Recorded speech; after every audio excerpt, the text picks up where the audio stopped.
So we're going to start with uh, really, well, I'm going to call this lesson Northern Anger, but it really has to do with the reaction that the North has to three major things that are really going to increase sectional tension here. So first, we're going to take a look at the fugitive slave law briefly because we talked about it in class. Second, we're going to take a look at Uncle Tom's Cabin. And third, the Dred Scott decision. And all three of these things, what they share in common is it really kind of fuels the abolition movement, and it increases the division between the North and the South.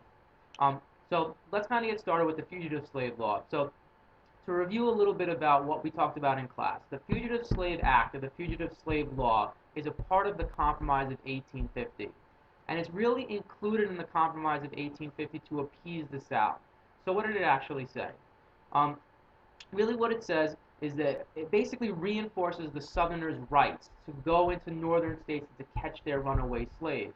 And so when you look at the South, the part of the South that this really affects the most is going to be the upper South.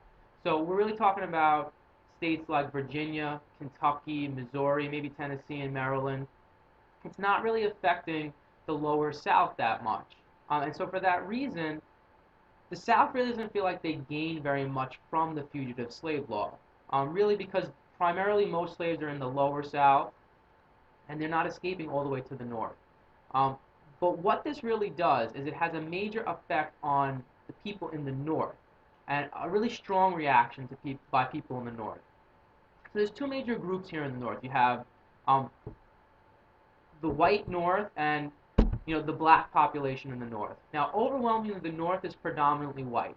It's between 96 and 98% white at the time.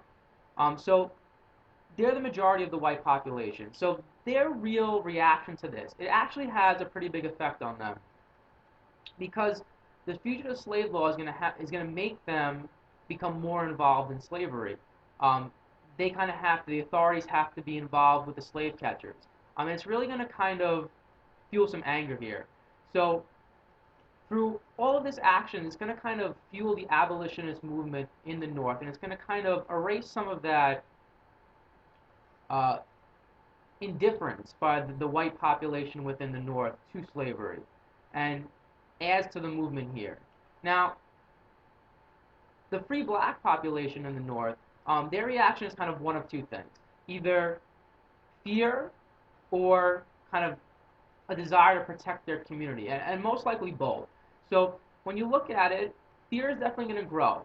About 20,000 free blacks in the North are going to flee to Canada because they no longer feel safe in the northern states in the United States, because what the fugitive slave law really did was allow anyone to kind of come into the North um, and go into these free black communities and maybe take somebody who escaped from slavery 20, 30 years ago and bring them back to slavery, or even somebody who was not bought their freedom could end up in a similar situation. So a lot of people don't feel safe and they're going to flee to Canada. Now, militancy is also going to grow. So free blacks are going to try and arm and protect their communities here militarily through arms. Now, because this is kind of a very real thing, they're afraid of slave catchers coming in and kidnapping people in their communities. Now, the National Black Convention is also formed by Frederick Douglass in 1853 in Rochester, and this was again kind of a call to all of the, black community to kind of figure out, well, what are we going to do? How are we going to protect ourselves? So really, this fugitive slave law has a big effect on the free black community in the North and the white community in the North, kind of calling much more attention to slavery and attention to the differences between the North and the South. Okay, the second major thing that has a big impact is going to be the book Uncle Tom's Cabin. So written in 1852, the author is Harriet Beecher Stowe. Now you should recognize Beecher from her middle name, but that's really her maiden name. Now, in order to kind of understand Harriet Beecher Stowe and where she's coming from, it's really important to understand her background first. So I first want to take a look at her family and where she comes from and how that is going to influence her as a person and as a writer. So first thing, her father, Lyman Beecher, who we already kind of talked about. He is a major leader of the Second Great Awakening. um, temperance movement leader. So right off the bat, you have two things here. Number one, she's coming from a religious background, a strongly religious, moral background. And number two, she's coming from a family that gets involved in social issues. They are a part of those social reforms of the early 1800s that we were talking about in class.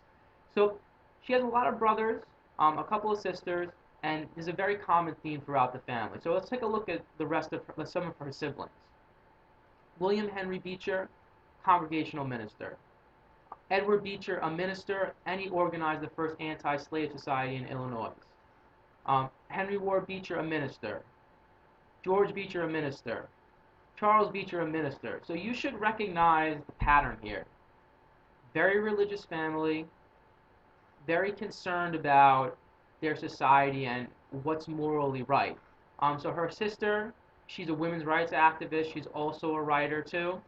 Um, so Harriet Beecher Stowe, obviously an anti-slavery activist. Um, she's the author of Uncle Tom's Cabin, which she's most famous for, but she's also an author of hundreds of other books at the time. So let's take a look at her most famous work, because it really does have a huge impact on society. So Uncle Tom's Cabin, we're just going to look a little bit at the plot line. So it really follows uh, some a group of slaves in the Upper South, and it's going to kind of take two divergent paths. There's two major characters here. You have Tom and you have Eliza, and Eliza and her baby. Um, the plantation that these slaves live on is going through some financial trouble at the time, and the owner is going to have to sell off all of his slaves.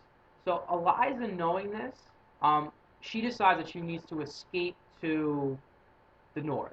Tom, on the other hand, he's willing to kind of accept his fate, and he's going to be sold downriver to the lower south. So it kind of goes in two different paths, and it shows you two different aspects of a slave's experience here.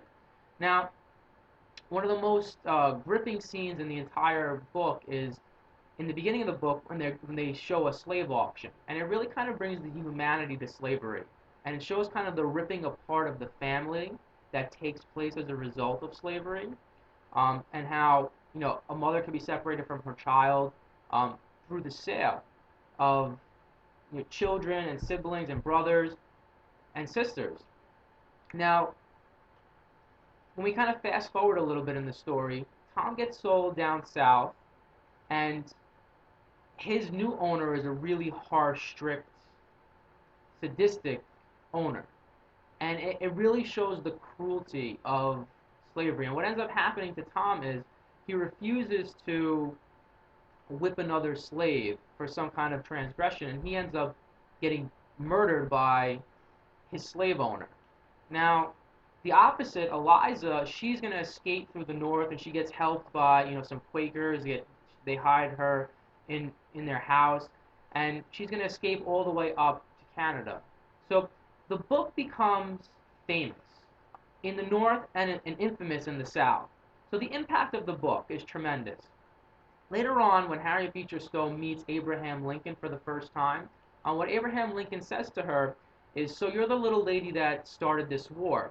And really, he's not really overstating Harriet Beecher Stowe's influence, because she has a tremendous influence on the society. And so he's really kind of giving her some credit for influencing the way that people thought about slavery and about sectionalism at the time. Now, overall, it's going to sell 3 million copies before the Civil War, and we're talking about a country with roughly about 20 million as far as population is concerned, so that's a tremendous amount of books. And the big things here is that it illuminates the inhumanity of slavery, and it's going to kind of preach about the immorality of slavery.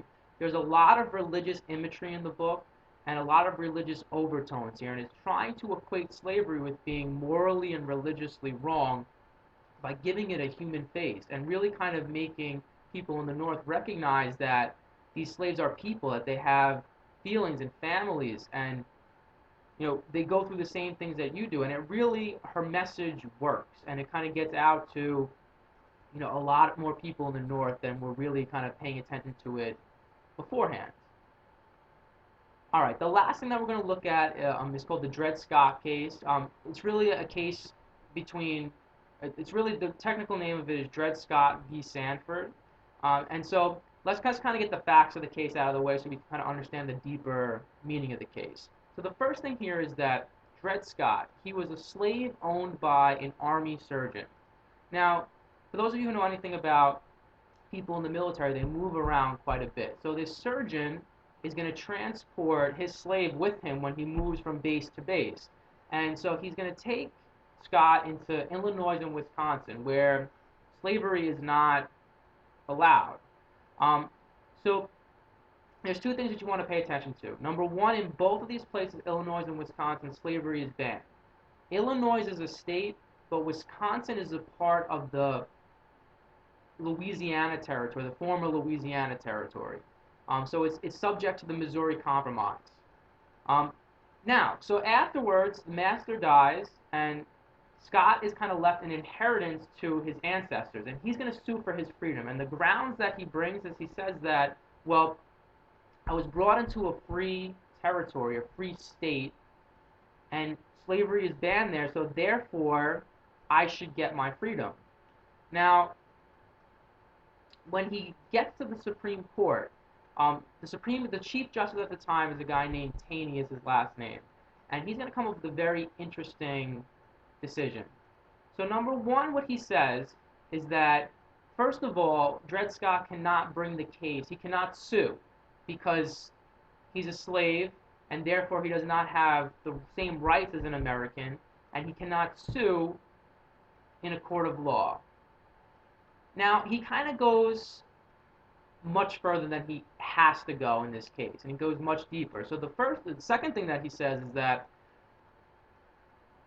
no slave can ever become an American citizen. And so really what he's doing here is he's stripping Black Americans of any chance at U.S. citizenship or citizenship in a state in the Union.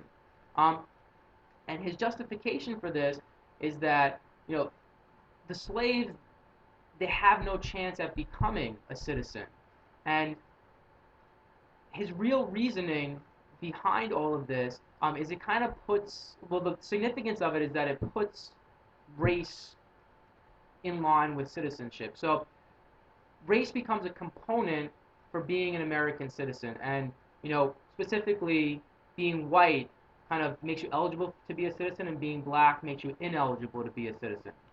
Now, the second thing he says is just as profound. What he says is the Missouri Compromise was unconstitutional. So therefore, Scott being brought into a territory, Wisconsin territory, it doesn't matter. It's invalid because that compromise itself was unconstitutional. And why he says that kind of plays into the significance of the case. Right here. Making slavery illegal in the territories. So really what this is saying is that by bringing a slave into the Wisconsin territory, that Missouri Compromise is not valid because slavery is the people's choice, as we kind of talked about today in class. And the federal government cannot make a decision to ban slavery in a whole territory. They kind of have to let the people decide. So that's one of the significance of it. He kind of throws out 30 years of precedence here with the Missouri Compromise, and the other one is the effect on Black citizenship.